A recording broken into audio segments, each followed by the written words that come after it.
Al final he tenido que grabar el programa y después grabar la introducción porque es que no sabía cómo presentar este programa.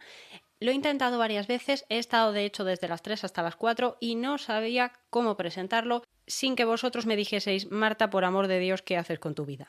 De modo que voy a intentar explicarlo y amablemente os voy a pedir a todos que, por lo que más queráis, no huyáis, no salgáis corriendo, ¿vale? Porque os prometo que lo he hecho con todo mi cariño. Así que bienvenidos una semana más aquí a Relatos de la Historia, vuestro espacio donde contamos o bien biografías o bien casi que curiosidades históricas. Como siempre, yo soy Marta, la locutora de confianza, y hoy me gustaría haceros dos preguntas. La primera, muy rápida, muy basiquita: ¿os gusta el cine? La segunda, muy rápida también. No sé hasta qué punto, pero ¿en vuestro país se celebra la Semana Santa? Es decir, la Pascua. Lo digo porque, por lo menos en España, en mi país, es una de las fechas más señaladas en el calendario y de hecho creo que ahora mismo y desde hace un par de días hay miles y miles y miles de españoles atrapados en las carreteras del país intentando llegar a sus destinos de vacaciones, sea porque van a ver las procesiones de Semana Santa, sea porque van a visitar a la familia o sea porque no quieren saber nada de la fiesta porque están cansados y se van a cualquier otra parte. Que también muy bien que hacen, oye, que cada uno se va donde quiera en sus vacaciones. Vale, una vez hechas estas dos preguntas es cuando procedo a explicaros. Aprovechando que el Pisuerga pasa por Valladolid, perdonad la expresión, llevaba tiempo pensando en que me haría ilusión hacer un programa especial para Semana Santa, pero que fuese un poquito diferente de los programas que se suelen hacer en estas fechas. No porque esté en contra, ni mucho menos, sino simplemente porque he pensado que, oye, ya que no sé exactamente cómo se celebra en otras partes del mundo y porque como tampoco sé si los que me escucháis desde España participáis activamente de la Semana Santa o no, pues había pensado que estaría bien hacer algo que, aun siendo un poco especial y que tenga cierta vinculación con la fiesta, aunque sea ligera, ya que estamos de fiesta, pues quería hacer algo que permita que todos disfrutemos. Creáis en lo que creáis, viváis donde viváis, seáis quien seáis o habléis de lo que habléis en vuestro tiempo libre, yo quería hacer algo que pueda llamaros la atención y que os haga disfrutar y que quizás sirva en cierta manera de vínculo entre todos los países. Y he pensado, ¿qué hay que vincule más a las personas en el mundo que el cine? Y concretamente las superproducciones de Hollywood, especialmente ese Hollywood brillante y llamativo, muy épico, de los años 50-60. Sé que ya no es tan elegante como el de los 30-40, pero chico, ¿qué quieres que te diga? Y luego aparte estuve pensando, ya que el cine es algo que nos une a todos y que las películas, independientemente de cualquier otra cosa, están ahí para hacernos soñar y para hacernos pasar un buen rato, pensé, ¿hay algo en el cine que vincule o que tenga relación con la Semana Santa? Pues las películas que me ponían mis abuelos en la infancia. Es decir, las películas con las que probablemente hayamos crecido en esta época todos los españoles, o buena parte de ellos. Quizás los que son un poquito mayores que yo, más, pero es que yo soy un poquito friki. Entonces me acordé, en los años 50-60 e incluso antes, se hizo muy popular que Hollywood, que las grandísimas productoras de Estados Unidos hiciesen megafilmes, hiciesen películas enormes con presupuestos millonarios y con actores de primer nivel sobre historias de los mitos y de las leyendas y de las historias del Imperio Romano. Imperio Romano, mitos bíblicos, historias de faraones del antiguo Egipto, historias de griegos, historias de esclavos, de gladiadores, de princesas, historias de persecuciones, de conspiraciones y de mucho amor, de mucha amistad y de traición. Este tipo de películas, algunas de las cuales creo que ya estáis pensando vosotros, son de las que quiero hablar. Y aunque es cierto que son películas que muchas veces podemos considerar como un poco desfasadas o como un poco antiguas, siguen, os lo aseguro, siendo interesantes. Y cuando te metes en cómo fueron producidas, por qué fueron producidas y de dónde vino esta fiebre por el Imperio Romano y por las leyendas épicas, creo de corazón que os puede llamar la atención y que puede salirnos un gran programa, tanto si participáis en la Semana Santa y alguna vez habéis visto alguna de estas películas, así yo os explico de dónde vienen y por qué aparecen, o si no os gusta la Semana Santa, pero por alguna de aquellas casualidades os gusta el cine histórico, aunque no sean las películas mejor situadas, todo hay que decirlo, y no sé, sois fans de Santiago Posteguillo, sois fans de Gladiator, sois fans del Rey Arturo, de la serie de Roma o de cualquier cosa que tenga que ver con Egipto, con Grecia, con Roma, con el antiguo reino de Jerusalén o incluso hasta con los templarios. De manera que yo me callo, os invito a que os quedéis, de verdad os prometo que esto está hecho con todo el corazón. Es una parte de mi infancia, este tipo de películas, y me hacía mucha ilusión compartirla con vosotros. Así que no os digo más, bienvenidos sois si queréis quedaros, y si no queréis quedaros, pues bueno, espero que en el próximo programa queráis escucharme. Así que nada, bienvenidos y vamos a comenzar.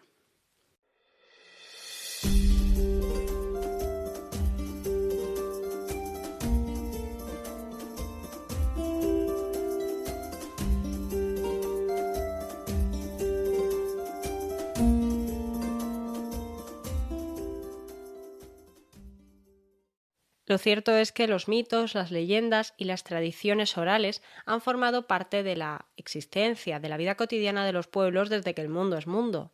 Y eso nos afecta a todos independientemente de dónde hayamos nacido, de qué idioma hablemos, de qué religión tengamos. Eso nos afecta a todos e incluso muchas veces podemos encontrar historias en extremos opuestos del mundo que se parecen muchísimo o que hablan sobre la misma lección moral, sobre los mismos personajes, sobre el mismo conflicto, un villano parecido, siempre. Eso es algo universal y es algo sobre lo que debían estar reflexionando los trabajadores de las primeras y más famosas productoras de Hollywood cuando acabó la Segunda Guerra Mundial en el año 45, en 1945. El cine se había convertido en un fenómeno de masas y en algo a lo que acudía todo el mundo para pasar un buen rato en familia, para que los enamorados pasaran un rato a solas en silencio y a oscuras, o para simplemente entretenerse durante un rato.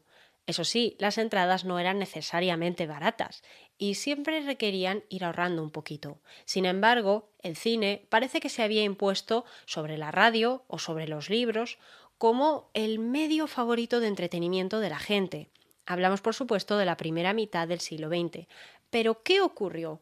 Pues ocurre que cuando termina la Segunda Guerra Mundial, la Segunda Guerra Mundial 1939-1945, las cosas cambian. Empieza una época de posguerra, una época de reconstrucción para muchos países de la zona occidental, Europa occidental, pero también para la zona del este de Europa.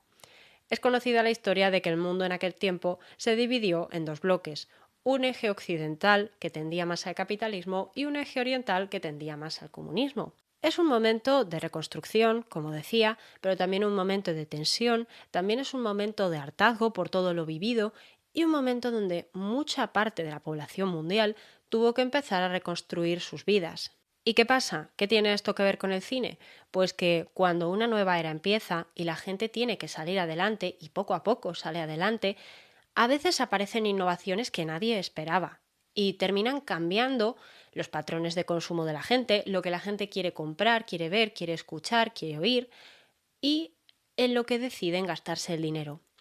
Es en ese momento cuando la televisión irrumpe en las casas de las familias de clase alta primero, después de clase media y poco a poco va alcanzando las de clase más baja y va convirtiéndose en un producto que la gente quiere comprar, que la gente quiere adquirir y que a veces pues empuja a la gente a que se endeuden para poder ir pagando a plazos un televisor, tenerlo en casa y que toda la familia disfrute de él sin preocuparse de las normas que se ponían en las salas de cine. Y doy fe que aquí no habla ni la Marta historiadora, ni la Marta economista, ni la Marta investigadora, ni nada.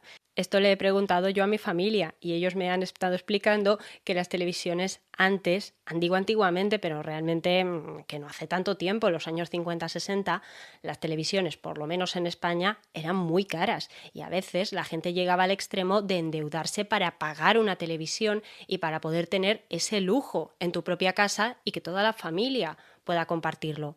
¿Qué ocurre? Pues que si la gente compraba una televisión para tener en casa y para que todos puedan verla juntos, pues no se van a gastar el dinero en ir tanto al cine como podrían haber ido en otros momentos. Las entradas del cine eran caras. Además, tenías que comprar una por persona. Si tenías niños, no siempre era lo más cómodo, porque hacen ruido, porque desobedecen a los padres. Y además, el cine no deja de ser un producto de consumo rápido. Una vez has visto la película y has pagado la entrada por esa película, no vas a poder volver a usarla. Tendrás que pagar una nueva entrada para ver otra película. Y aunque es cierto que la televisión, sobre todo en países de Europa, en un principio no tenía más de uno o dos canales, que las emisiones eran limitadas y que a menudo pues hablaban mucho de noticias más que de películas o de historias fantásticas, pues que al final, poco a poco, en resumen, la tele le estaba ganando al cine. Y el cine empezaba a perder dinero. Y el cine estuvo buscando formas de reinventarse. La gente necesitaba algo nuevo.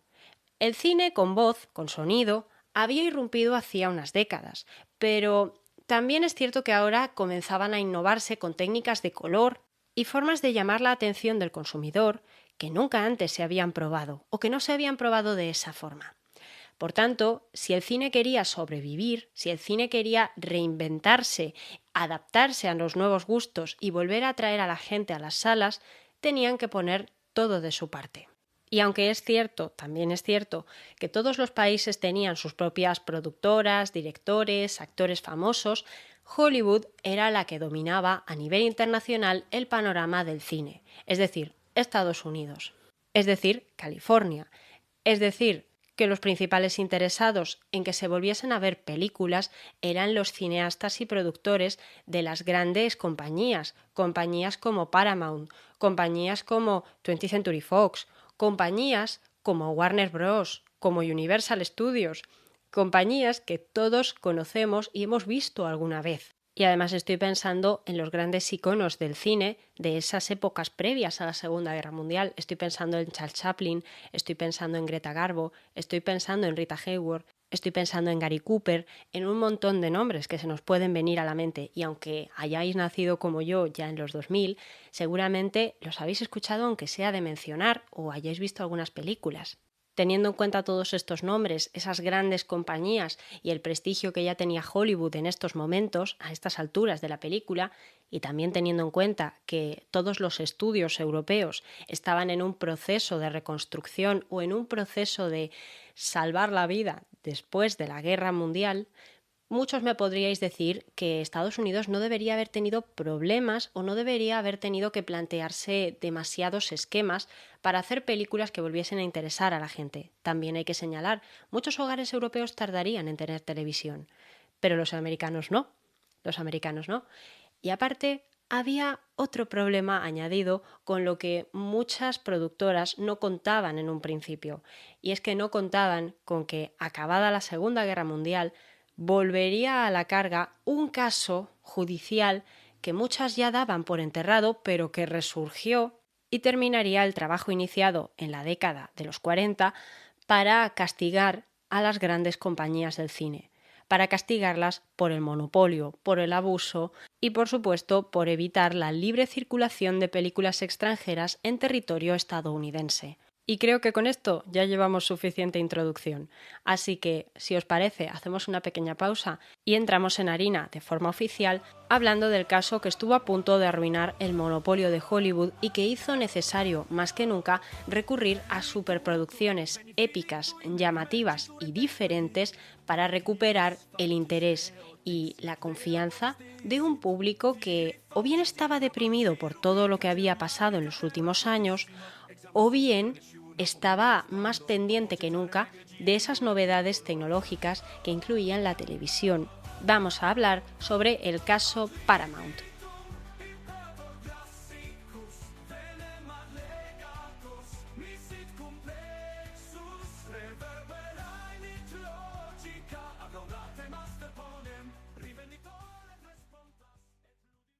El caso de United States contra Paramount Pictures, más conocido en español como el caso Paramount, que se sentenció en el año 1948, no representó únicamente una disputa legal sobre contratos de exhibición, sino una reconfiguración del poder cultural y también económico en los Estados Unidos. Durante la denominada Era Dorada, la industria del cine operaba bajo un sistema de estudios que funcionaba como un oligopolio de facto. Es por ello que el Departamento de Justicia de los Estados Unidos detectó ya en el año 1938, es decir, 10 años antes de que saliera el veredicto final del juicio, que las grandes productoras estadounidenses estaban saltándose las leyes de libre comercio. Concretamente se ampararon en una ley conocida como la Ley Sherman Antitrust de 1890 para atacar a las compañías que consideraban estaban actuando de forma ilícita. Y vosotros me diréis, Marta, primero, ¿a qué te refieres con actuar de forma ilícita? Y segundo, ¿a qué te refieres con las grandes productoras estadounidenses? Pues bien, os respondo primero a la pregunta de quiénes eran las grandes productoras. Ya os he mencionado algunas y todos las conocemos. En los años 30, en Estados Unidos, las grandes compañías productoras de cine se agrupaban en dos tipos, las Big Five y las Little Three. Las Big Five eran las 5 más importantes: Paramount, Metropolitan Goldwyn Mayer, la compañía del león que sale rugiendo en todas las pelis, Warner Bros., 20th Century Fox y RKO. Y las Little Three, las que dentro de ese gran dominio de las pantallas ocupaban lugares menores, estaba Universal, Columbia y United Artists. Tal y como os había avanzado antes, las conocemos todas o casi todas. Ahora, ¿qué es esto de actuar de forma ilícita? Pues para eso tenemos que entender el concepto de oligopolio y después el concepto de monopolio vertical. Son dos conceptos económicos.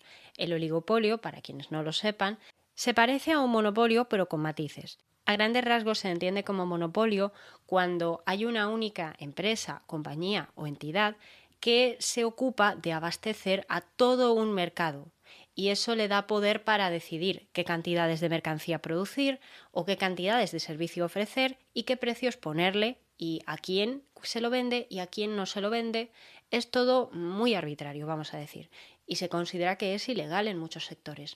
Pues bien, el oligopolio sería exactamente igual, pero en vez de ser una única empresa, pues hablaríamos de un grupito de empresas, en este caso las 8 empresas que os he dicho, que lejos de actuar de forma independiente y en competencia, como se ha considerado siempre que era correcto, lo que hacían era aliarse, bloquear el acceso de otros nuevos emprendedores y otras nuevas empresas al mercado, al negocio del cine, y luego se repartían de forma totalmente arbitraria al mercado. A lo mejor decían, en esta zona dominas tú, en esta zona domino yo me quedo con este tipo de producciones, tú te quedas con estas.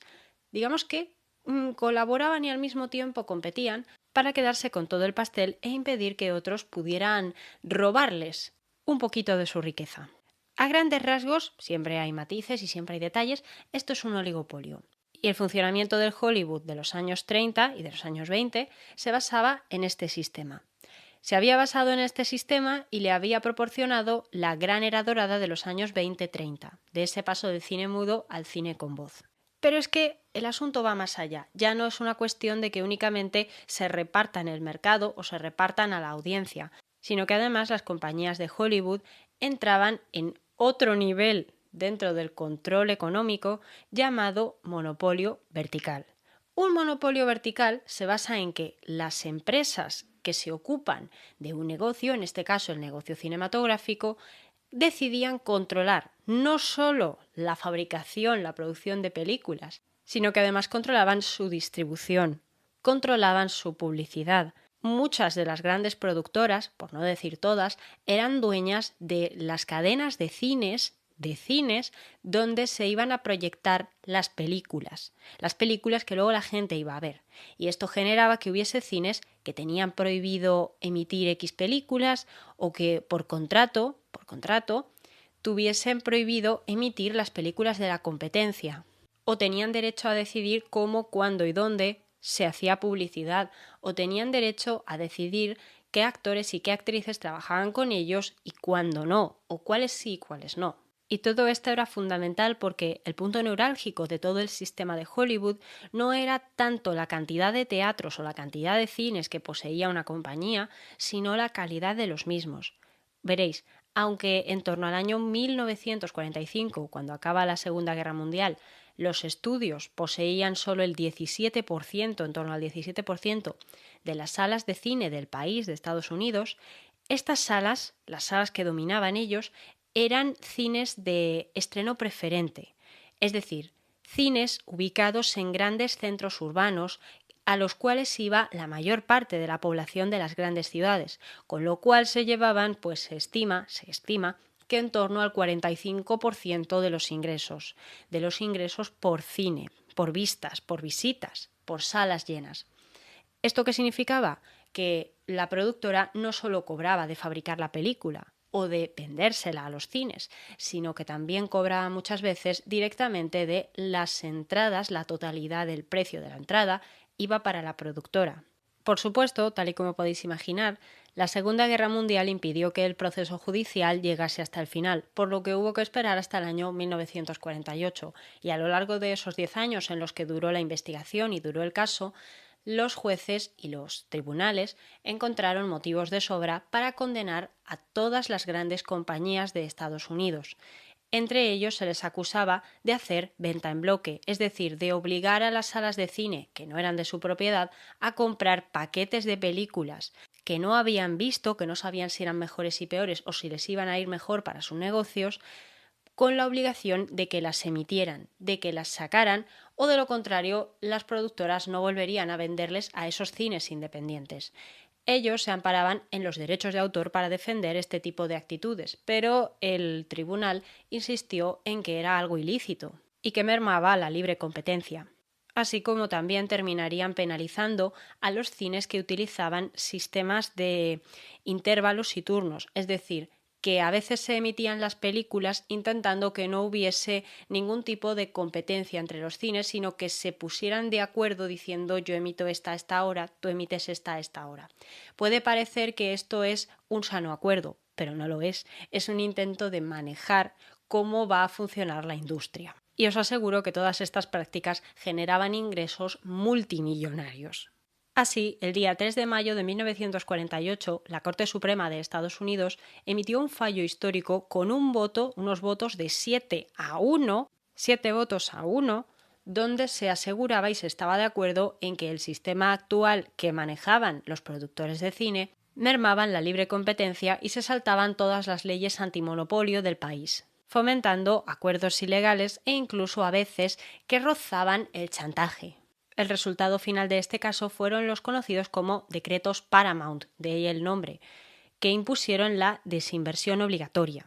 Es decir, los estudios fueron forzados a vender sus cadenas de cine, rompiendo el monopolio vertical, es decir, el control de todas las fases de producción y de distribución de las películas, y de ese modo permitiendo no solo que ahora todas las compañías, las Big Five y las Little Three, tendrían que competir entre ellas para conseguir que sus películas se proyectaran en las salas de cine, sino que además, en parte, esta decisión permitió que nuevas producciones extranjeras, principalmente europeas, se hicieran poco a poco un hueco dentro de las salas de cine. Esto no significa que no se hubiesen emitido películas extranjeras ya en el pasado. Sí que se había hecho y sí que se hacía, pero era algo más minoritario y digamos que conseguir que una película se proyectara en Estados Unidos costaba mucho. A partir de aquí se intentaría que fuese más fácil.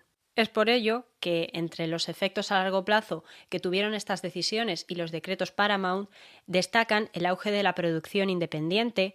Ahora más gente se atrevía a hacer películas diferentes, la erosión del código de clasificación Hays de las películas. Esto es lo que os estaba contando, como los cines comenzaron a recibir películas también del extranjero y películas que a lo mejor tocaban temas que en Estados Unidos no se hacían de forma habitual o no de la misma manera, pues tuvieron que buscar un nuevo sistema de clasificación de películas. El que se utiliza actualmente data del año 1968.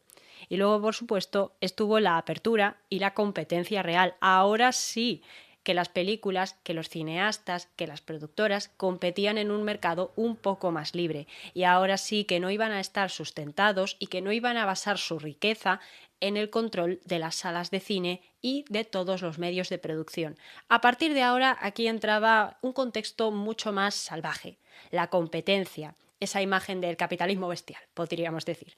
No, desde luego que no. Por supuesto, las grandes compañías, como os he dicho, las conocemos todos. Las grandes compañías estadounidenses siguen funcionando a día de hoy de una manera o de otra, pero siguen más o menos vivas o su legado sigue vivo. Estas compañías siempre van a tener ventajas, pero a pesar de tener ventajas, lo cierto es que los decretos Paramount y el caso Paramount en general provocaron graves problemas de financiación para estas empresas. Tened en cuenta que tuvieron que remodelar totalmente su programa de negocio. Antes, la mayor parte de su riqueza la sacaban de las salas de cine que controlaban. Ahora tenían que adaptarse o morir. Que ser capaces de buscar otros sistemas y ser capaces de encontrar otros aliados que les permitieran reducir costes de un lado y ganar de otro, o corrían peligro de hundirse y de desaparecer. Y es aquí donde entró en escena un agente, un personaje, que pocos esperaban en Estados Unidos, pero que sin embargo cumplía todos los requisitos para volverse estratégico y decisivo. Tenía un patrimonio hermoso, tenía una larga tradición cinéfila y tenía unos estudios que, con un poquito de ayuda, con un poquito de capital humano y de capital físico, podían convertirse en algo esplendoroso. Hablamos de los estudios Cinecittà, en Italia. Ya sabéis que yo no soy buena pronunciando palabras, o sea que perdón si hay algún italiano en la sala. Italia, por supuesto, lo había pasado bastante mal durante la Segunda Guerra Mundial y antes de la misma. Habían pasado por la dictadura de Mussolini, habían pasado por la destrucción propia de la guerra y ahora, en el año 48, se encontraban con la necesidad de reconstruir todo el país y toda la industria de cine, que, como os digo, había tenido una tradición bastante antigua.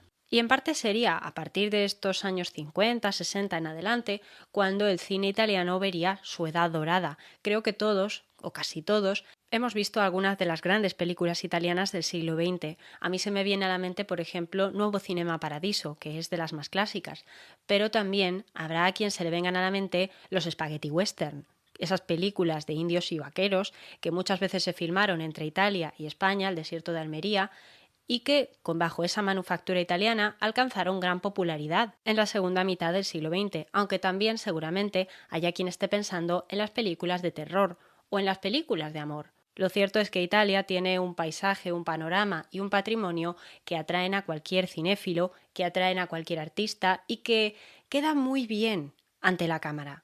Por tanto, como os digo, primero que nada, Italia, pero en especial los estudios Cinecittà en Roma, en el centro de la ciudad o muy cerca del mismo, terminarían teniendo un papel fundamental en la salvación o la reconstrucción, la remodelación del sistema de producción de cine de Hollywood de los años 50 y especialmente en un género que se iba a hacer popular a lo largo de esta década de los años 50 y de los años 60 y que sería bautizado ya en los años 60 como peplum, también llamado cine de espadas y sandalias. Nos referimos, por supuesto, al cine de romanos, de mitos, de leyendas y también, por qué no decirlo, de historias de la Biblia.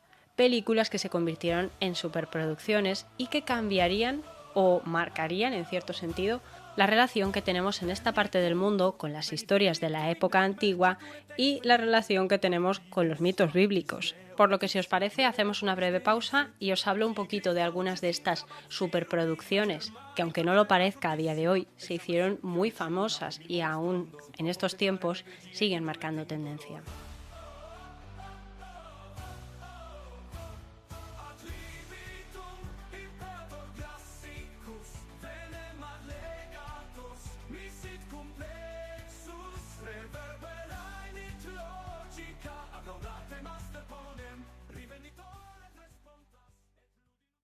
La palabra peplum hace referencia a una túnica, una forma de vestir que había en la época antigua, originalmente viene del griego y también se utilizó en Roma bajo el nombre de peplum.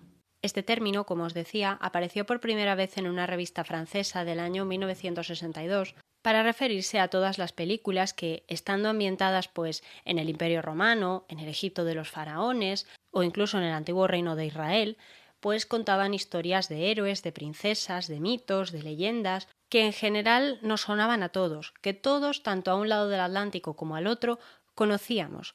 No podemos perder de vista la idea de que el mundo, en este momento, se está comenzando a separar. Se forman dos bloques, un bloque más comunista, un bloque más capitalista, y que cada uno va a intentar vender o favorecer su propia forma de vida. Y el cine es una herramienta, es una forma de arte que te permite hablar sobre las bondades de una forma de vida o de unos valores frente a otros o de unas historias épicas frente a otras. Quienes prefieran ver esta parte de la historia mundial más bien como una competencia continua entre ambos bloques, pues se inclinará seguramente por la idea de que el cine se utilizó como un arma y que estas películas del Peplum cumplían la función de favorecer o de exportar de alguna manera, a través de historias míticas que conocíamos todos, el medio de vida estadounidense. Pero si me permitís la opinión, aquí es una interpretación un poco más personal, yo considero que igual es tan simple como que algunas compañías, las grandes compañías, en un momento de cambio, en un momento de remodelar su propio plan de negocio y su propia forma de ganar dinero y de vivir, al verse en un contexto donde el sistema ahora iba a permitir que más gente de otros países entrara en el mercado del cine, era más importante que nunca conectar a nivel internacional con el público, es decir, conectar con el público de Europa, de América del Norte, de Centroamérica y de América del Sur. Y para eso necesitas, por una parte, un producto que sea atractivo para todos y por otra parte necesitas que sea factible gastarte todo el dineral que te ibas a gastar en hacer superproducciones que compitiesen con la mismísima televisión. ¿El tema de los costes cómo se solucionaba? Pues recurriendo a estudios que permitieran abaratar los costes de mano de obra, los costes de fabricación de decorados, de fabricación de vestuario, de maquillaje y de extras, que eso era muy importante.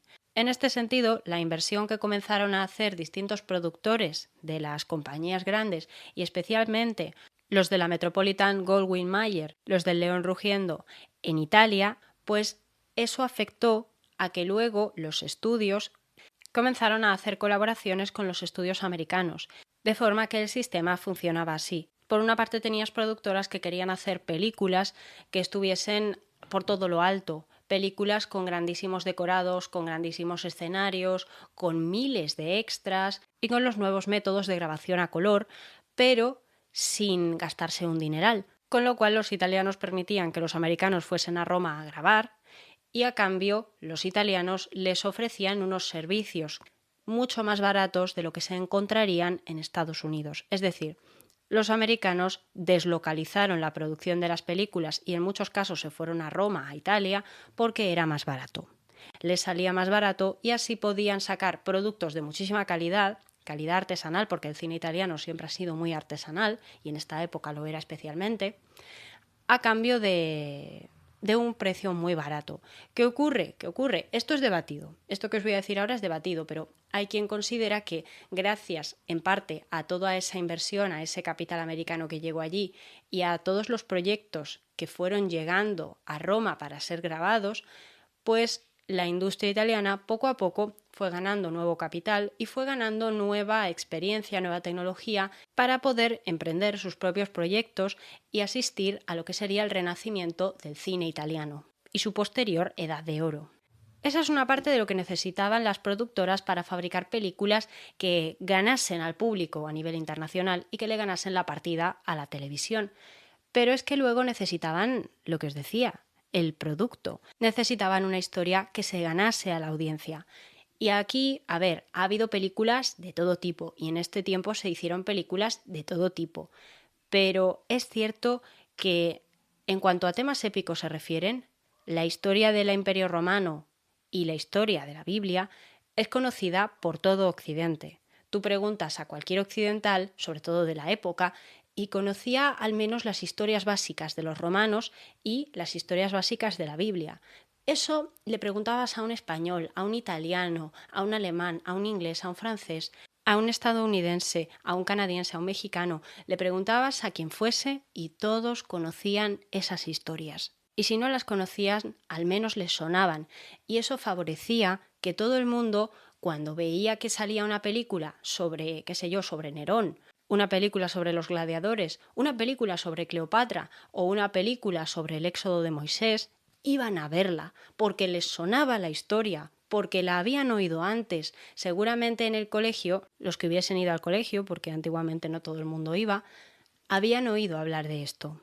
Todos, pero todos o casi todos. Y quieras que no, eso crea unidad. En cierto sentido, es más fácil hacer publicidad a este tipo de historias porque todos ya más o menos tienen una idea preconcebida y todos o casi todos van a decir, me llama la atención, voy a ir a verla. Mucha gente lo hizo en distintos países, en distintos momentos, pero mucha gente lo hizo. Y si además de eso les proponías un espectáculo visual con colores, con los edificios de la Roma antigua, y si además les ofrecías la puesta en escena de los mejores actores de la época, pues oye, tenías mucho que ganar. Y así es como entre finales de los 40 y principios de los años 50 el género épico comenzó a resurgir, a vivir un momento de renovación.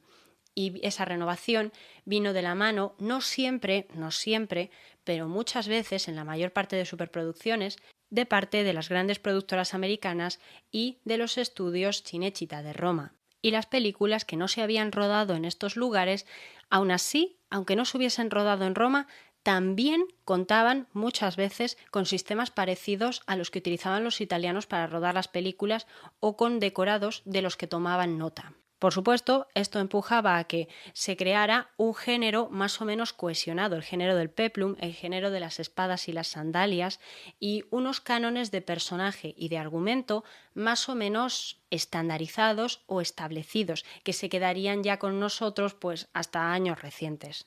Para lo bueno y para lo malo, porque si bien es cierto que estas películas eran muy épicas, adictivas, no te hacían pensar demasiado, te sentabas un rato y disfrutabas de una buena historia, de amor, de peleas, de gente pegándose con espadas y de cuando en cuando algún mensaje moral, pues también es cierto que todos los errores de vestuario que se cometieron en las películas de los 50 comenzaron a copiarse para las pelis de los 60 y así de forma sucesiva hasta prácticamente nuestros días. Pero oye, creo que ha llegado el momento de hacer un breve recuento de las grandes películas de esta historia.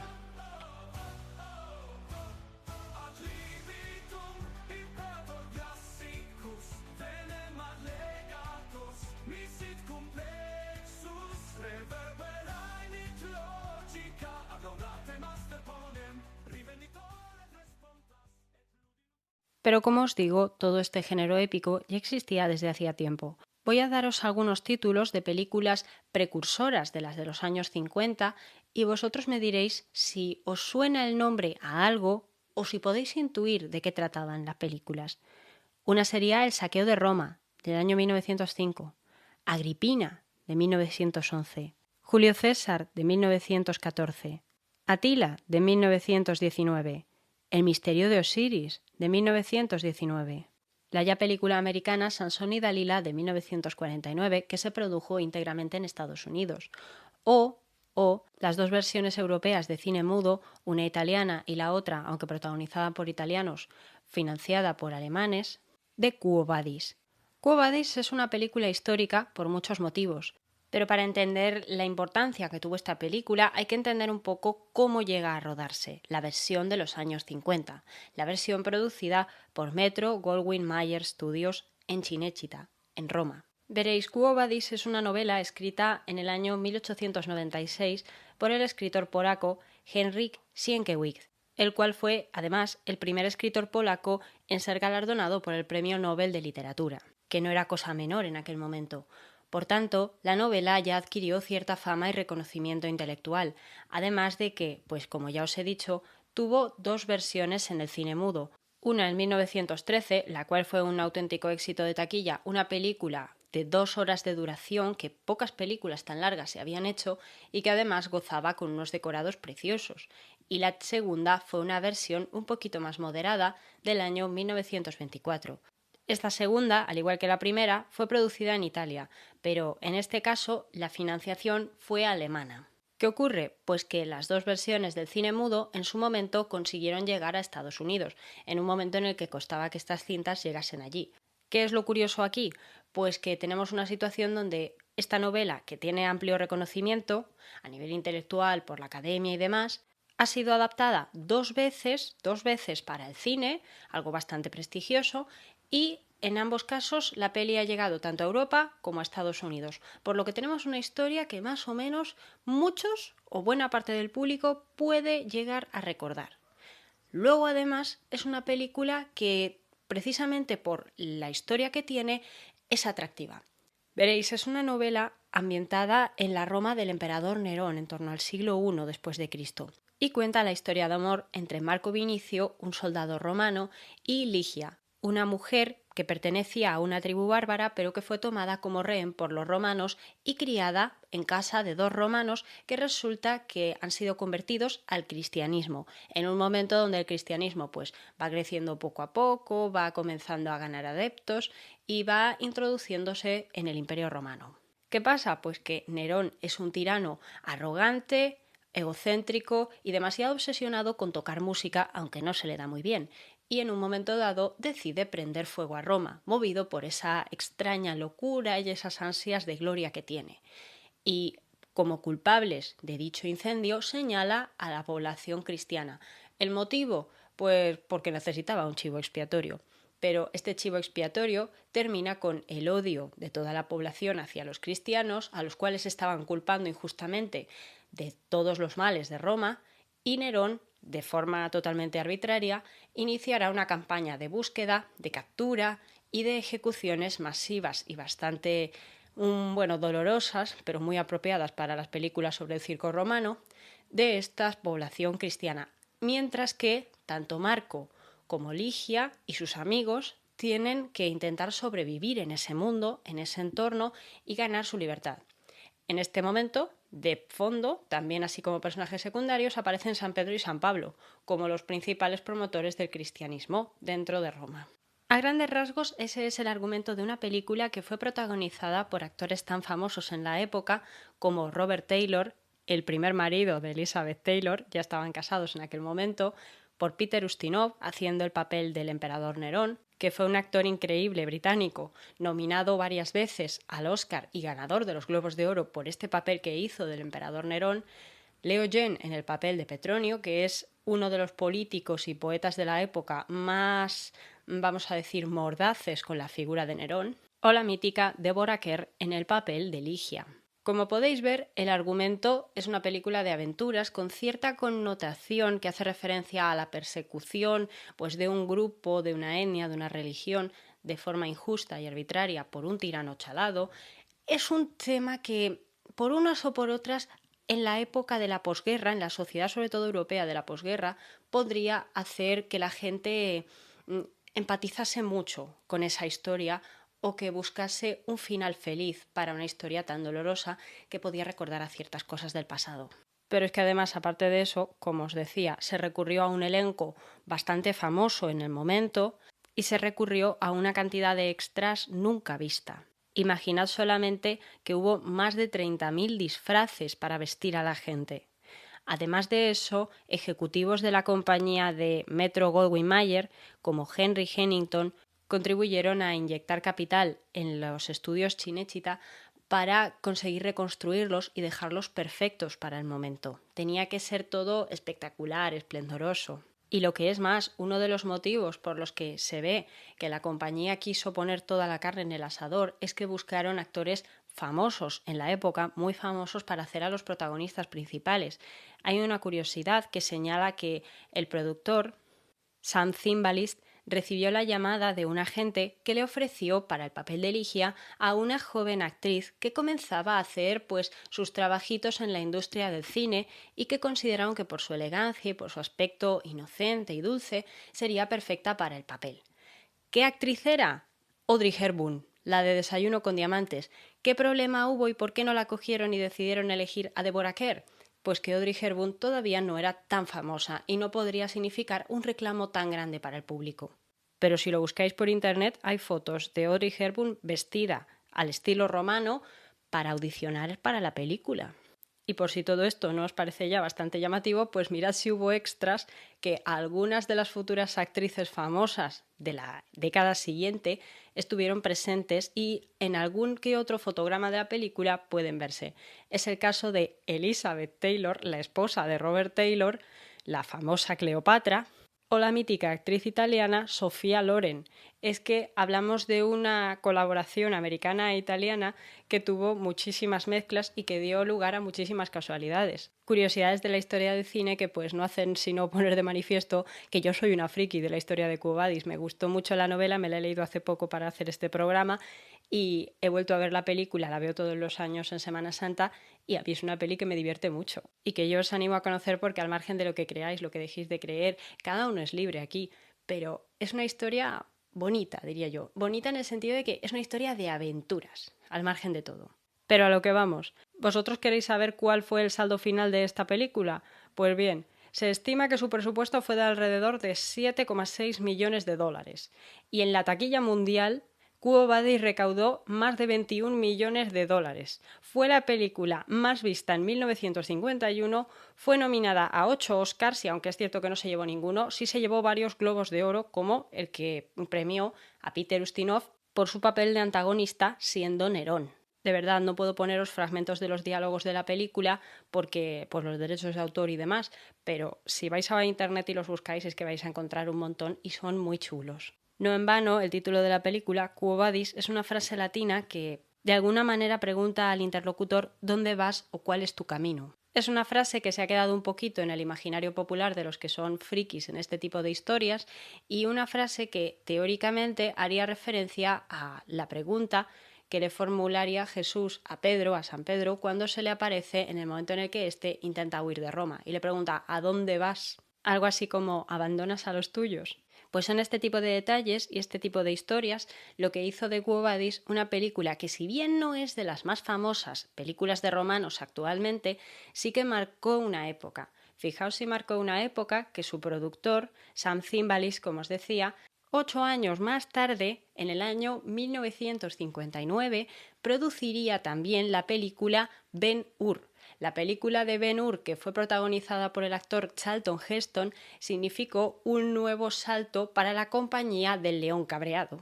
Porque veréis, 8 años más tarde de que se estrenara Quo Vadis, la compañía volvía a tener problemas financieros, siempre andaban con problemas financieros porque a fin de cuentas sacaban películas muy grandes, de presupuestos gigantescos y necesitaban cubrir todos esos gastos.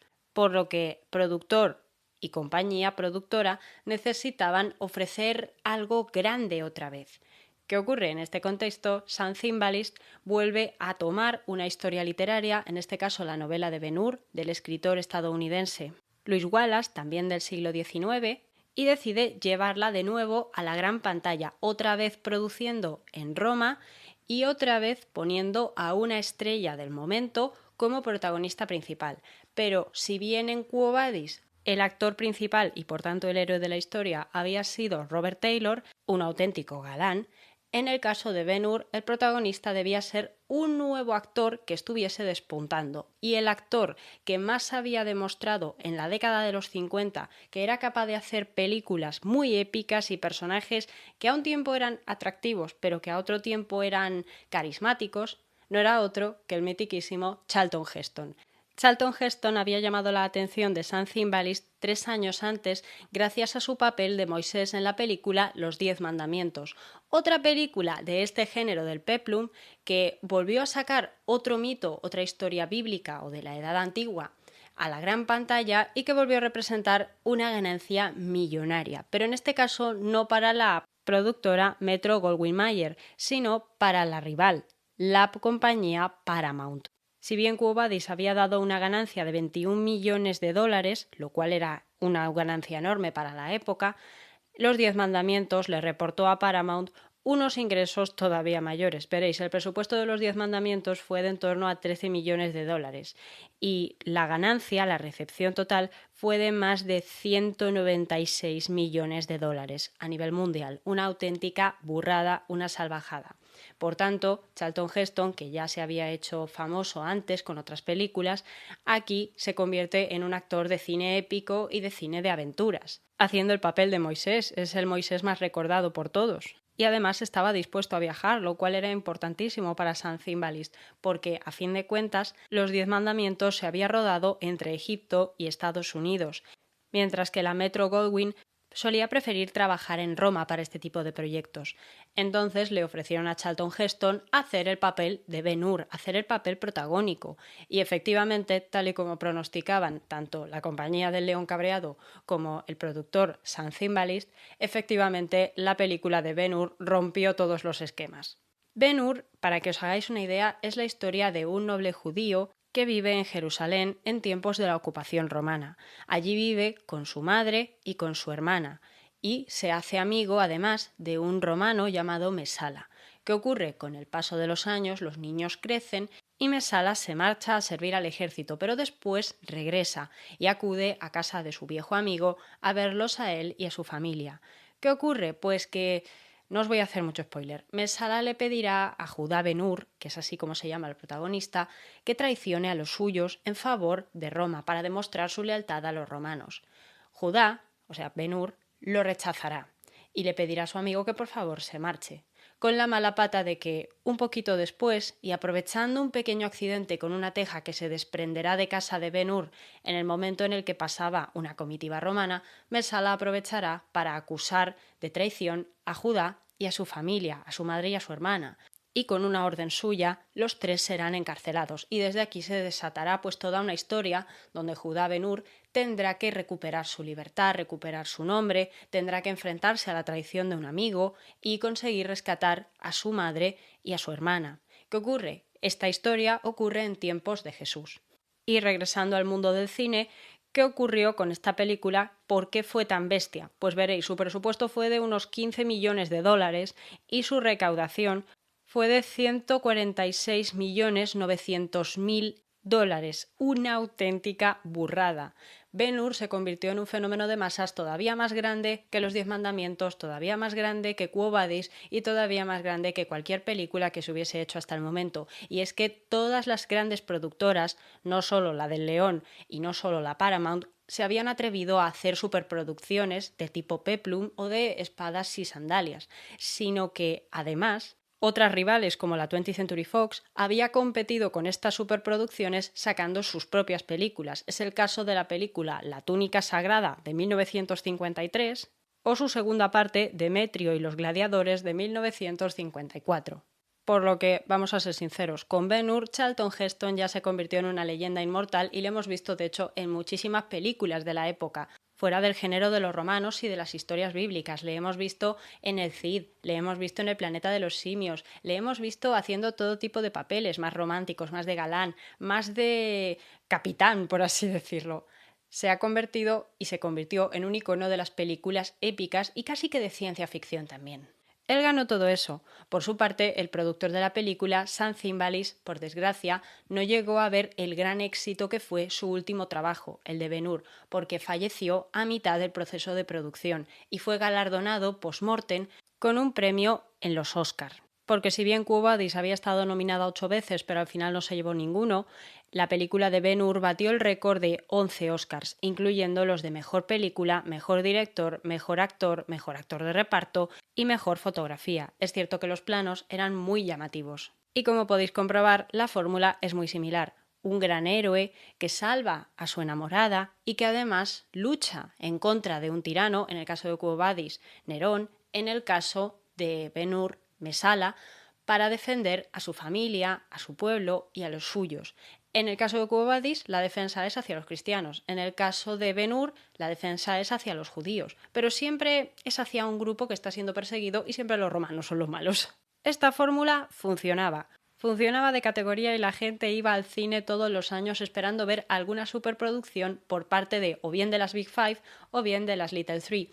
Pero el caso es que tarde o temprano el género se cansa y tarde o temprano las salas dejan de acudir al cine, por lo que se intentan fórmulas cada vez más llamativas.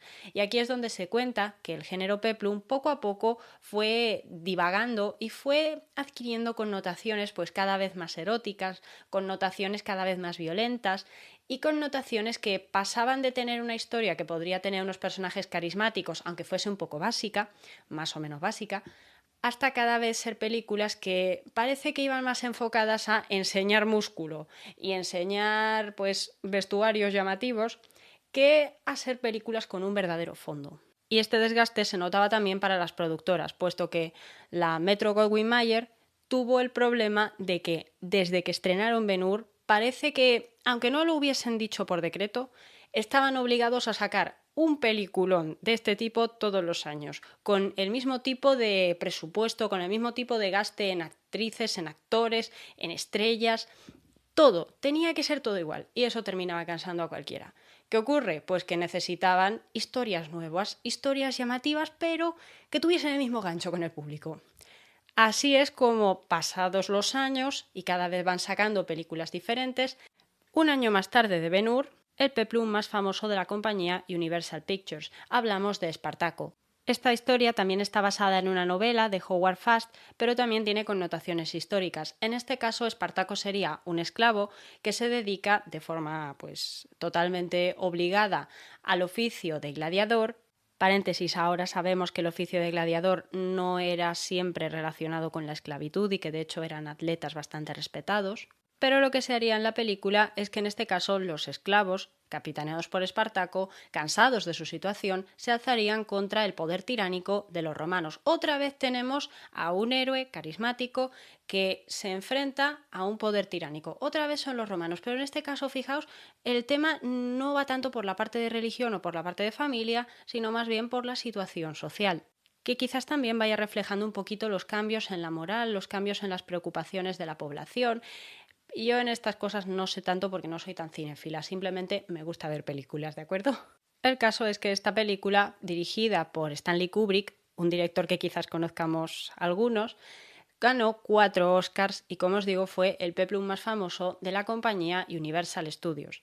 Pero es que, señores, de las grandes productoras nos falta una por mencionar, 20th Century Fox, que también tuvo que sacar su propio peplum, su propia superproducción de este tipo. Y ese momento le llegó en 1963, cuando salió a cines la película Cleopatra. Esta sí que la conocéis todos. Esta la hemos visto todos en algún momento, aunque simplemente sea por esa imagen de Elizabeth Taylor con sus ojos prácticamente violetas.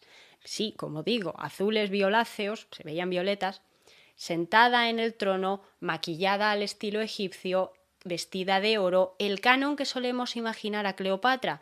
La imagen estereotípica de Cleopatra y de la faraona egipcia que nos ha dado el cine es de Elizabeth Taylor, haciendo este papel de Cleopatra. Y lo más curioso de Cleopatra es que fue una película que fue un taquillazo, fue famosísima, sigue siendo famosa, pero a pesar de ser tan famosa, como requirió tantísimos cambios de producción y como desde la productora buscaron salirse tantísimo con la imagen, la puesta en escena y todo, pues recurrieron a todo tipo de gastos. Hicieron un auténtico exceso en el vestuario, por ejemplo, llegando a considerarse una película derrochadora y que dejó a la 20th Century Fox totalmente al borde de la extenuación, al borde de la quiebra.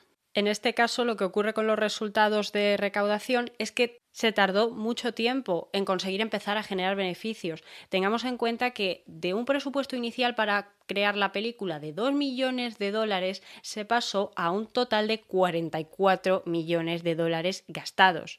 Es que eso era muy difícil, es la película más cara de todas las que hemos dicho, de manera que costó muchísimo recuperar la inversión y por eso hizo falta tener paciencia con esta película. Es que fue la película más taquillera, por eso es tan llamativo.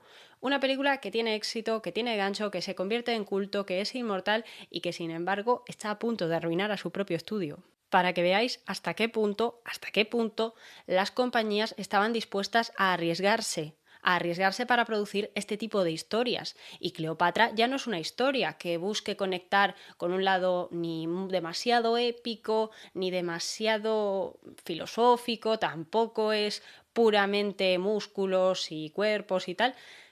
Es una película, es una historia de amor. Es una superproducción que cuenta la historia de la faraona egipcia. Y además Elizabeth Taylor se sale en el papel porque pasa de ser una muchachita a ser una auténtica reina elegante, bella y carismática. Pero para bien o para mal, la película de Cleopatra ya va marcando un cierto declive en este tipo de películas, o va marcando cómo las historias van cambiando y cómo las historias ahora sí, con Cleopatra, hay una diferencia bastante grande en el argumento, en el tipo de personaje y en lo que se busca. Es lo que os estaba diciendo antes, ¿no? Y después de Cleopatra, lo que se irá viendo es que poco a poco el género se va desgastando, se va cansando y va dando paso a otros géneros y a otras productoras que van a destacar. En el caso de los italianos, poco a poco, con el paso de las décadas de los años 70 y los años 80, se irán especializando en el género de spaghetti western, las películas de indios y vaqueros, y en ese género es cierto que, mira tú por dónde, muchas películas italianas y americanas se harán en el desierto de Almería, en España, pero muchas serán de manufactura italiana. los gustos irán cambiando, también luego empezarán a nacer, gracias, a raíz de la Guerra Fría, las películas de espionaje, comenzarán a tener cada vez más peso, películas un poco más políticas o que buscan hacer reflexionar sobre temas un poco más profundos. Los temas históricos, épicos y demás irán cayendo no en el olvido, pero sí se irán convirtiendo en un género un poco más secundario dentro de las preferencias del gran público, hasta que lleguemos a final de siglo y aparezca una película que una vez más rompa con todo lo establecido, con todo lo que se había hecho y nos ofrezca una historia que, si bien a nivel histórico no es la más fiel, sí que a nivel épico marcó una época y marcó una forma de ver el cine.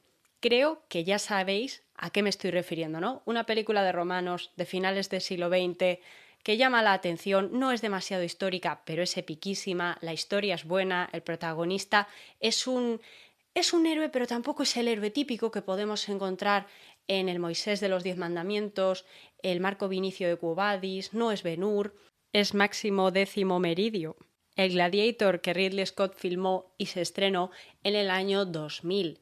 Esa película, mirad qué tontería, pero fue renovando el género de los romanos, el género de este tipo de historias. Se renovó, pero ahora desde un plano que podemos recordar muchos por películas y series que salieron después de esta película y que marcaron ese género hacia temas mucho más conspiranoicos, temas más políticos, más de guerra. Estoy pensando, por supuesto, en las novelas, que son muy famosas aquí en España, de Santiago Posteguillo, pero también estoy pensando en series como la mítica Roma o películas como El Rey Arturo. Estoy pensando en las historias de romanos y en las historias de la antigüedad que hemos actualizado y hemos hecho más al estilo de la generación actual, más al estilo de la sociedad del hoy, pero que, aunque parezca mentira, siguen conservando cierto parentesco y cierta forma de ver la industria del cine y de ver las historias con aquellas películas de los años 50 y los años 60 que le hicieron como telón de fondo, como trampolín y que dieron en parte forma a ese género. Con una intención, con otra, pero dieron forma al género. Yo ya sabéis que ni confirmo ni desmiento nada, pero ahora creo que ha llegado el momento de haceros la pregunta. ¿Cómo creéis que estas películas tan antiguas, especialmente Los 10 Mandamientos, Quo Vadis o Ben-Hur, se terminaron convirtiendo en películas de Semana Santa para los españoles? Como bien os digo, son películas que, por ejemplo, en la primera ponen todos los años. Pues probablemente se deba a la costumbre. A fin de cuentas fueron películas muy famosas en su momento y se emitían en televisión como esas películas de toda la vida que todos conocemos, que nos son familiares y que por la temática encajan con la festividad que está en el momento, con la festividad de Semana Santa. Lo que pasa es que poco a poco pues se va haciendo tanta costumbre que se vuelve algo prácticamente tradicional. Y por supuesto también afecta el hecho de que la gente que se queda a ver películas por las tardes en Semana Santa, en vez de salir a mezclarse con las fiestas y a participar pues de las procesiones, de las reuniones familiares, de las fiestas y todo eso, es gente pues cada vez más mayor, es gente que a lo mejor se relaciona más con ese tipo de cine. Pero yo soy partidaria de que también es bueno de cuando en cuando, una vez al año, aunque sean películas que puedan parecernos desactualizadas o que ya no tienen ningún sentido, sentarte a disfrutar un rato una historia de romanos, una historia de amor, una historia de aventuras y, ¿por qué no?, quizás ver algún que otro gladiador y decir qué mal colocada está esa túnica, qué mal está hecho ese vestido, por qué han pintado a los griegos como si fuesen romanos, por amor de Dios, qué clase de vestido sesentero le han puesto a Cleopatra. Eso es lo que hay que pensar cuando ves estas películas sentado en tu sofá hablando con la familia mientras que te comes unas torrijas. Y os vuelvo a decir, si no sabéis qué son las torrijas, os animo a que las busquéis en Google porque no os van a decepcionar. El mejor dulce de este país, debo decir. Y por cierto, y como última curiosidad, primo hermano de la tostada francesa. Y con esto creo que podemos dar por zanjado el programa de hoy. Espero que os haya gustado mucho. Yo me lo he pasado de maravilla haciéndolo. Que no os decepcione, que no os confunda, que os haya podido divertir y hayáis podido aprender algo, aunque sea 4 detalles de títulos antiguos de películas. Pero, oye, eso que os lleváis a casa, ¿no? Así que nada, muchísimas gracias como siempre. Nos vemos la semana que viene. Bueno, nos vemos el viernes aquí en Relatos de la Historia, con otro programa, con otra historia, con otra vida. Como siempre, yo soy Marta y como siempre estoy encantada de locutar para todos vosotros. Muy buenas noches.